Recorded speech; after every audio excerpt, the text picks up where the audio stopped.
Good afternoon, everyone. My name is Tom Disantis, and I'm very appreciative that you're carving time out of a busy day to join us here today, because I imagine a lot of you are focusing on things that we're talking about here today, which is how do we make wise investments to get better productivity out of our sales teams.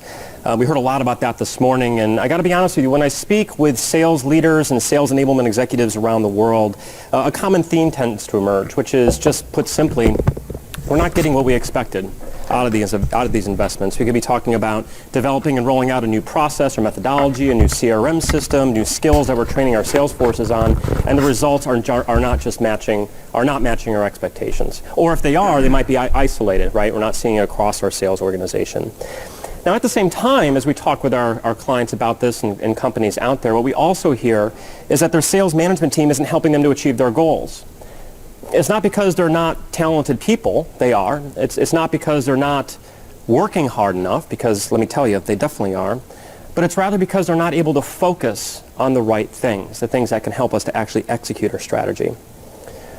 Well, what if I told you that the key to unlocking all of the investments that we're making in our salespeople and in our sales force and truly creating a sales-first organization was by simplifying your sales manager's job, making it easier for them to execute the strategy that you're looking them to execute. And by the end of my presentation, you'll not only understand how specifically you can simplify your sales manager's jobs, but I'll also share with you an example from one of our clients that you can take back into your organization after this presentation. Does that sound good? Yeah. All right, awesome, great, because that's all I got. So just a couple of housekeeping things. Number one is I definitely hope to have time for questions at the end, and I'll try my hardest to be able to make that happen. I know we're starting a little bit late. So let me just say this. We were supposed to end at 3:15. I will commit myself to ending no later than 3:25, and that will leave you a good half hour in between this session and the next section. Does that sound fair? Okay, great, thanks. Just wanted to get that up front. All right, well, let's start our story here off with a pretty innovative sales leader, someone that I hold in high regard. And he was interested, like we all are, in getting better productivity from his sales force. And he did some fairly innovative things in order to do that. So if you can see here at this list, I'm not going to read them all to you, but he assigned territories, he trained up his salespeople, he created an incentive structure, and then finally he ran sales contests. Now, if you take the title of my slide here, you might be asking yourself, well, Tom, what's so innovative about this, right? And actually, you'd be right asking yourself that question, because, in fact, the sales leader who developed these tools was someone who actually lived over 100 years ago. This is John Henry Patterson, a brilliant business person. Among his most notable achievements is that he was the founder and owner of National Cash Register, which is now called NCR. And at the time, these were fairly progressive practices to boost productivity. But now, of course, they're just common sense to all of us, right? Either running a sales organization or working in sales ops and sales enablement. But do me a favor, take a look at this list. And what has changed in the last 100 years? Not much, right? I mean, you might say, well, hold on, Tom, CRM and new technologies, and sure, I'll definitely grant that for you. But as you look across this list, we are relying upon the same tools that we have traditionally relied upon for the last 100 years to drive productivity out of our sales force. So despite all of his brilliance and all of his forethought, should we be asking ourselves a different question here? Did John Henry Patterson actually forget anything? And in order to answer that question, we have to take a look at what's actually happening within our sales organization. Because the theme that I hear very consistently as I talk with sales leaders and sales ops and sales enablement, the theme that I keep hearing is change, right? And it's a big part of the event here at the SAVO Summit. We all know that change is happening, and it's happening quite rapidly, isn't it, in sales? As a matter of fact, you can well make the argument that no other function has had as much change in the last 10 years as had sales. It's been just an extraordinary ride. Now, why has that happened? Well, the place to start, of course, is with our customers. We all know that customers have completely changed the way that they're buying from us, especially in the B2B space. And so what we do is we do a tremendous amount of research to try and figure out how our customers are buying to us so we can get and stay ahead of our competitors to make sure that we're maintaining and growing our business with our accounts. Now, once we have that level of understanding, what's our next step? Our next step is our salespeople, right? So if we know how we want our customers to buy from us, the next step then is to invest in our salespeople to sell in that new and different way. So we spend a lot of time and energy and certainly a tremendous amount of financial resources to get this right. We train them, we create tools for them, new methodologies and so on. And if we're really on our game, we embed all this into our CRM system so that it's as easy to use as possible on the front line. And yet still, despite all of this focus, all this attention, all this time, I still hear that frustration that despite all of this investment, we're not seeing the results that we had anticipated. Or in the worst case, we're not seeing any change at all.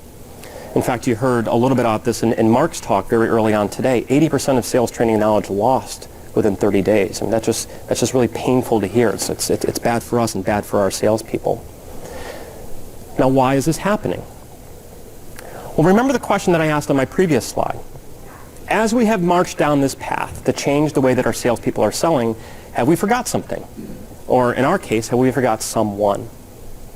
And I would say the answer to that question is absolutely yes. The group of people that we've forgotten about is our frontline sales managers.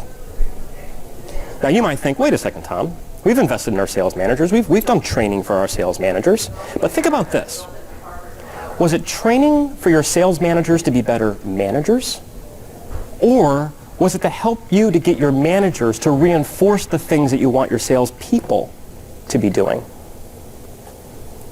Most of the management level training that we tend to see out there falls into a category that we tend to call Rep Plus, right? So we develop a new sales methodology, we roll it out, and we keep our managers for an extra half day so they know how to coach that methodology. Or we roll out a new CRM system and we keep our managers for an extra day so they know how to navigate and get to the right data point. But this doesn't actually help the manager to be a better manager. And so if you look across the screen from right to left, you see a tremendous amount of change happening with our customers. We're expecting a tremendous amount of change with our salespeople. But over on the left, what exactly are we expecting of our sales managers? And how has that expectation changed today from what we've asked them to do for the past 10 or 20 years? And then here's the critical question.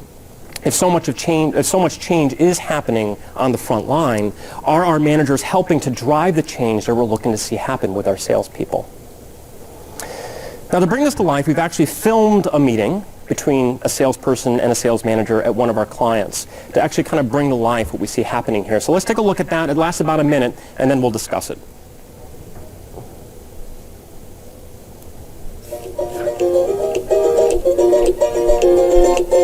Hi, Jane. I ran some sales reports this morning that I'd like to discuss with you. It looks like you made a lot of sales calls last week. Suspiciously, it was the exact number you are required to make. Yes. I spent Friday afternoon making up pretense sales calls to put into CRM so those numbers would look good. Awesome.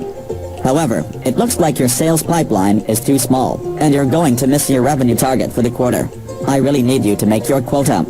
This should be kind of obvious, Bob, but if I knew what I needed to do to make my quota, I would already be doing it. Rather than just telling me to make my quota, perhaps you could coach me so I become a better salesperson. I'd love to coach you, Jane, but I'm way too busy tracking your sales calls and telling you to make your quota. So please make more sales calls, grow your pipeline, and, above all, make your quota. Okay. Awesome. Thanks, Jane.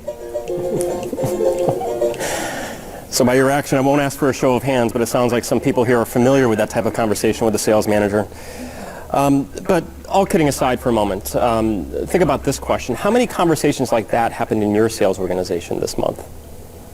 Or perhaps a trickier question, what if Jane was one of your high-performing salespeople? How long do you think that she'd last in your company before leaving, perhaps to a competitor? Because that's the problem that's really in view for us here today. We're expecting a lot of change with our salespeople. We're investing quite a bit in our salespeople to facilitate that change. And yet the people who are the most powerful driver of that change, we're leaving behind.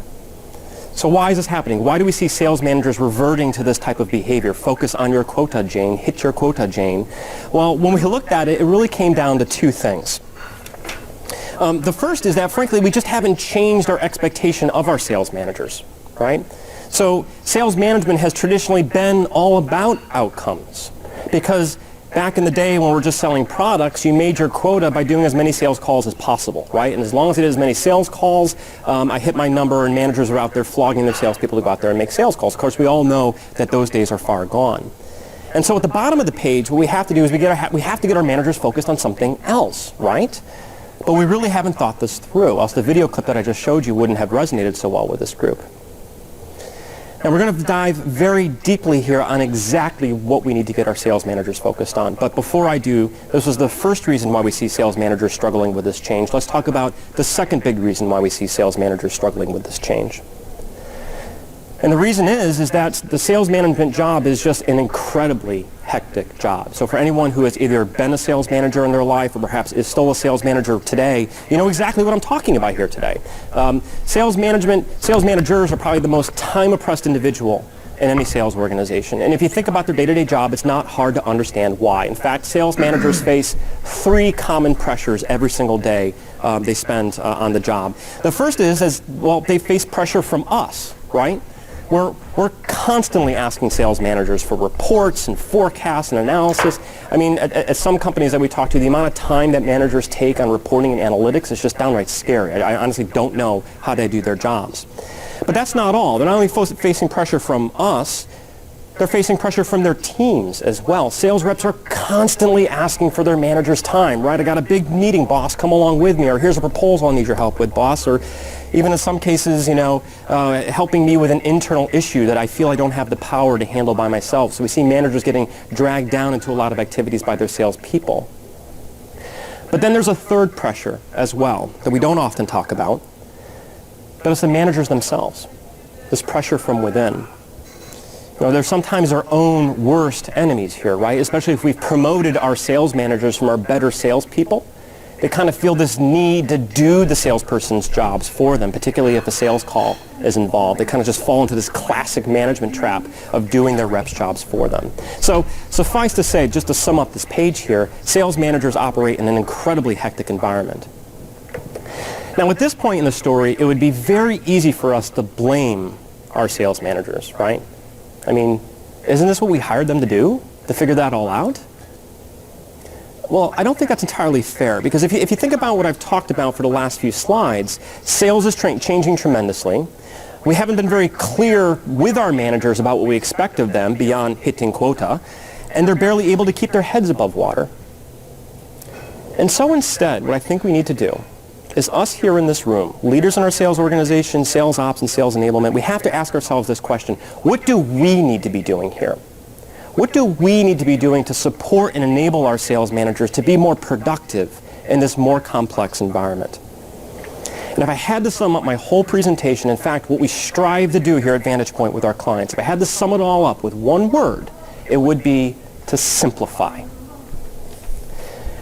And I just love this quote. This is attributed to Leonardo da Vinci here, because it perfectly captures the challenge that each of us here in this room face when we run or support a B2B sales organization. Because all too often when it comes to improvement, trying to get more productivity from our sales team, what we try to do is do what? What's the knee-jerk reaction? More stuff, right? So another tool, another screen, whatever. Instead, what I would suggest, especially for our sales managers, is to simplify their jobs. Not add, but take away from your managers all of the distractions that are getting in their way from focusing truly on the things that matter the most in driving productivity in their teams. Well, how do we do that? What's the way to unlock this? Well, before I share that, I will share that with you. Let me just give you a quick overview on who we are here at Vantage Point, in case you haven't heard of us before. Vantage Point is the leading training development firm focused on sales management, and we base all of our work on a tremendous amount of research. You can actually see an example of our research here on the right-hand portion of the screen, Cracking the Sales Management Code, which is our book. If you're interested in it, stop by our booth. We're holding a raffle. Drop your business card in a bowl, and we'll raffle that off at the end. Third bullet point, I think this is important to mention as well. We're sales methodology neutral. Our Rolodex of clients really bears this out. Our clients use every imaginable type of sales methodology out there. Some don't even have a sales methodology, but our approach works on top of anything that you're working with within your own organization. And then finally, the fourth bullet there, if repetitively, our goal, our aim is to simplify sales managers' job for greater impact. Make it harder for your managers to manage, but make it easier so they can truly have that impact that we're looking for. And just to summarize the type of feedback that we do receive, when we do work with our clients, oftentimes we're training their sales managers, and this piece of feedback is actually fairly typical from what we hear from sales managers that go through our training. This person said, look, it's not like I have less to do, but now I have time to do it. Why? because we've removed everything else that doesn't matter and got that person focused on the things that do. So we're not making your manager's job any less busy. We're just getting them more impact by focusing on the right things. So how do we do this? How do we simplify our sales manager's job, make it easier for them to execute, and get the impact that we're looking for them to drive?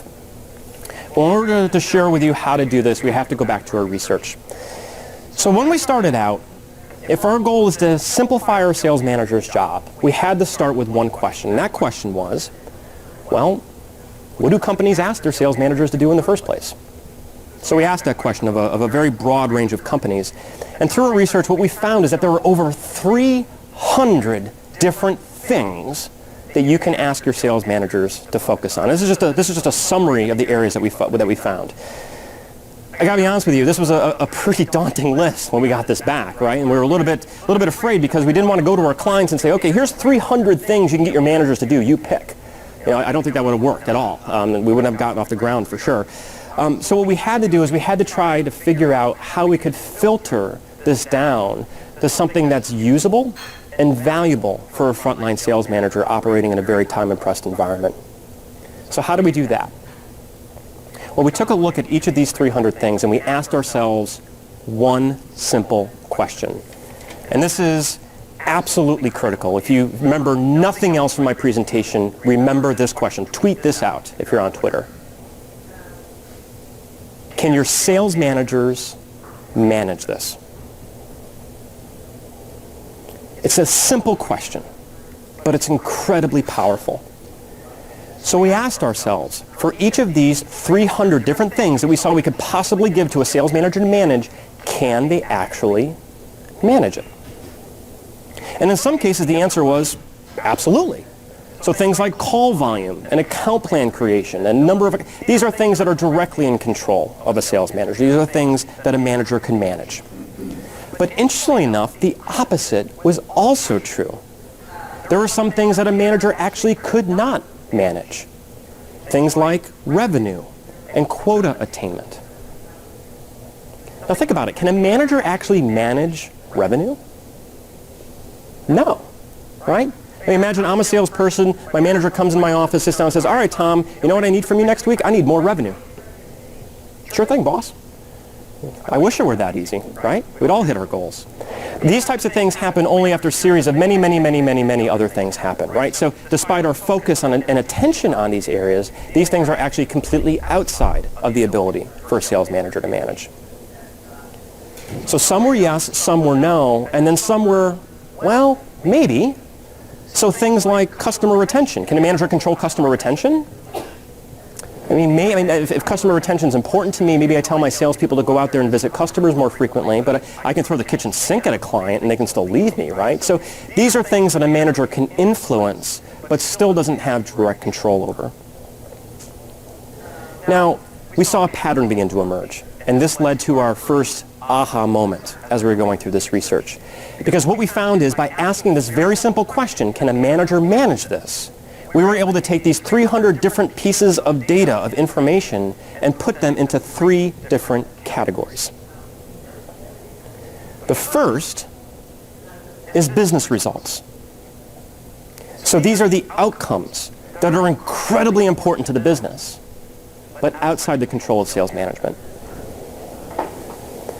The next are sales objectives. These are areas that can be influenced by a sales manager, but still directly outside of their control. And then the third are sales activities. Now, these are things that are in the direct control of the sales manager. And because of that, they can be proactively managed by a sales manager. So now we knew that we were onto something. And we started to get interested because we saw this pattern begin to emerge. But when we saw what happened next, we got really excited. Because not only did we find that these 3 categories exist, we also found that there were linkages across these different categories as well. Let me show you what I mean. So let's start again at the top. So remember, these are business results. These are the outcomes that are critical to the business. Revenue, market share, whatever. Well, if you identify a business result that you are interested in achieving, the next step is to identify the sales objectives that lead to that business result. And once you've done that, you can identify the specific activities that link to those objectives. And then here's the key. Get your managers to focus on those activities relentlessly. And if you look at the title of the slide here, when it comes to simplifying your sales manager's job, this is step one. Identify the activities that you need your managers to focus on and get them to focus on them relentlessly. And in many cases, this is what we help our clients do. Based upon the business results that they want to achieve, what are the activities that we can get managers to focus on that ultimately lead to those results? So perhaps still a little bit abstract here. Let me show you just a couple of examples. So let's say you run a sales organization. It's the central United States territory that you manage, and you caught wind that a competitor is coming in and making a pretty aggressive push in your marketplace, right? So you know that a business result that you want to achieve is to hold revenue steady, right? You don't want any customer defection.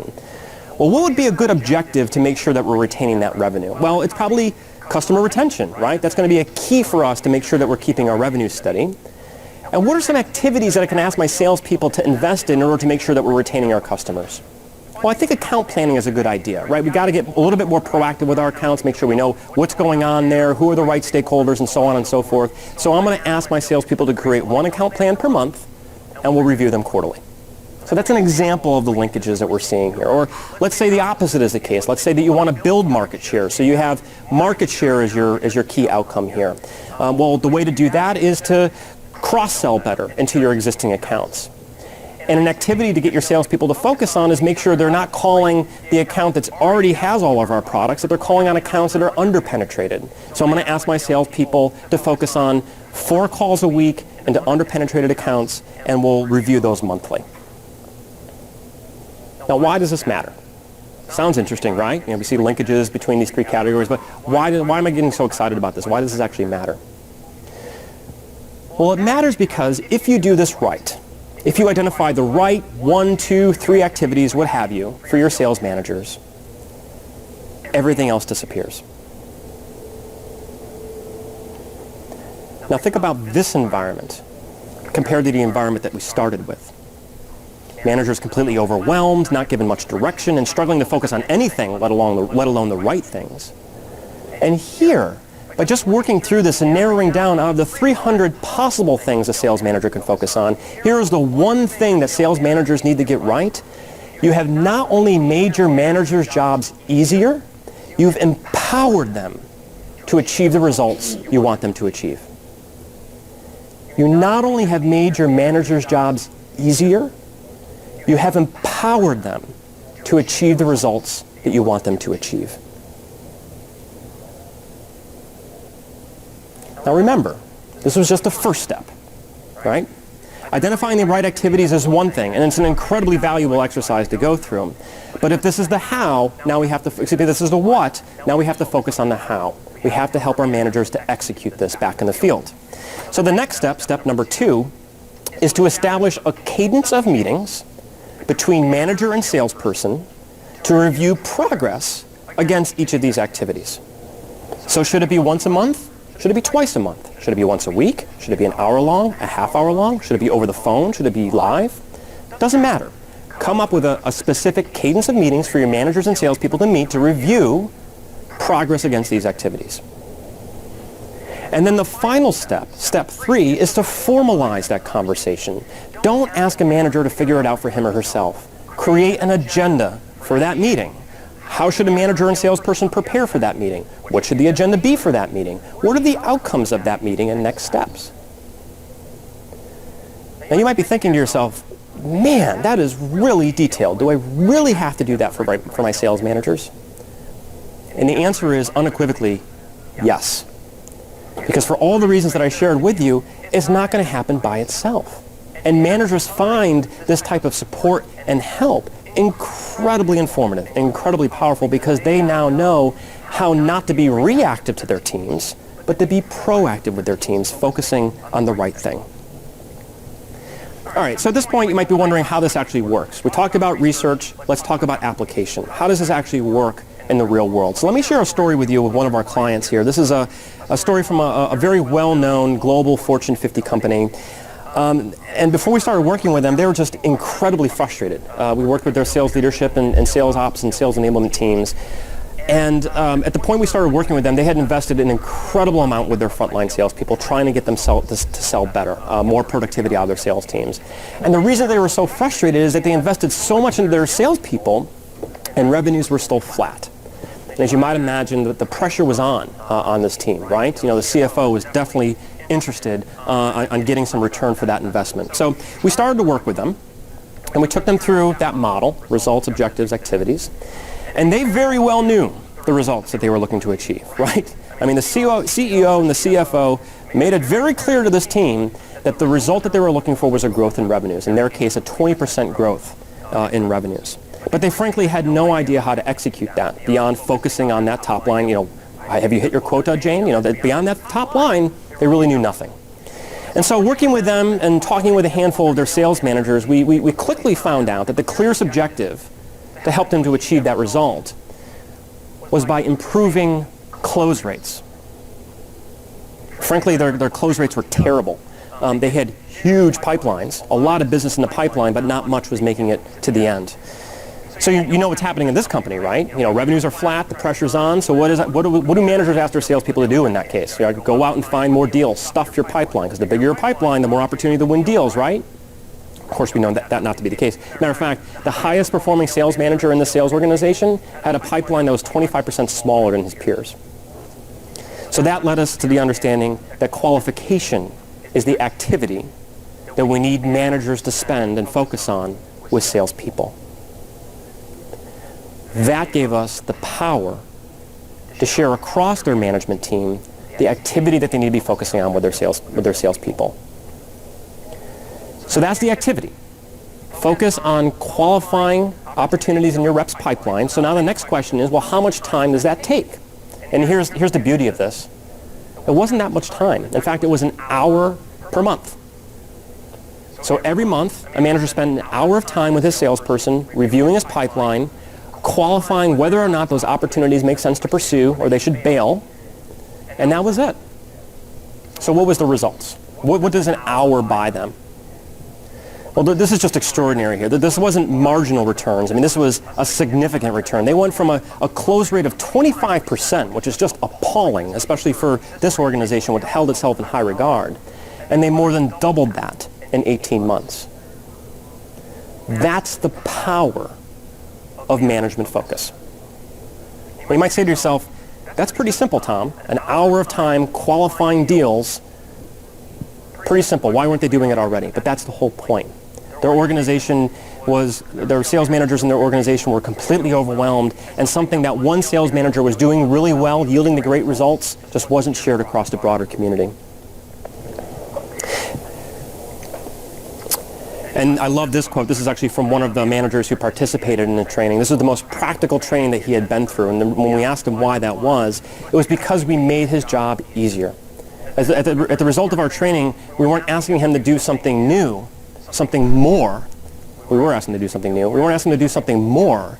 We were asking him to do less and focus on the things that truly matter. So let's remember where we started here. We started with sales managers traditionally being focused on the outcomes, right? Have you hit your quota, Jane? And so we need to ask ourselves, well, what do we need to tell our managers to focus on moving forward? If we're expecting change with our salespeople, what do we get our managers to focus on moving forward? And what I would say is the key to getting all this right is to get your managers focused on rep decision making.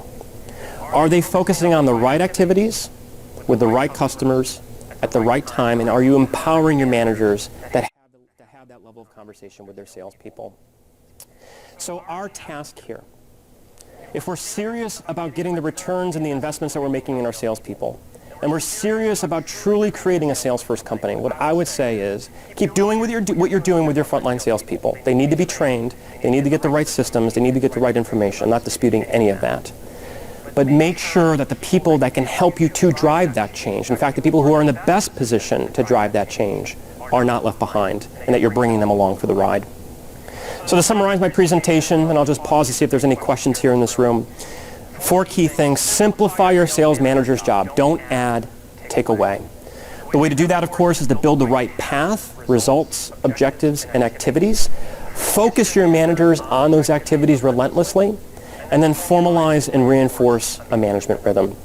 Before I turn over the podium, just one key thing here. If you're interested in more information, don't feel like you have to write this down. In your chair, you should have a little takeaway that has this information here. If you're interested in any more information, my slides, the cartoon, if you're interested in that, information about some of our upcoming public workshops, how to get in contact with us. Of course, we'll be at the booth. I have my colleagues Denise and Lisa, if you just wouldn't mind raising your hand, we'll be happy to answer your questions. We're at booth 1. And then also on the other side is just a quick summary of our research as well. But on behalf of us all here at Vantage Point, I really appreciate your time, and I look forward to hopefully a couple questions.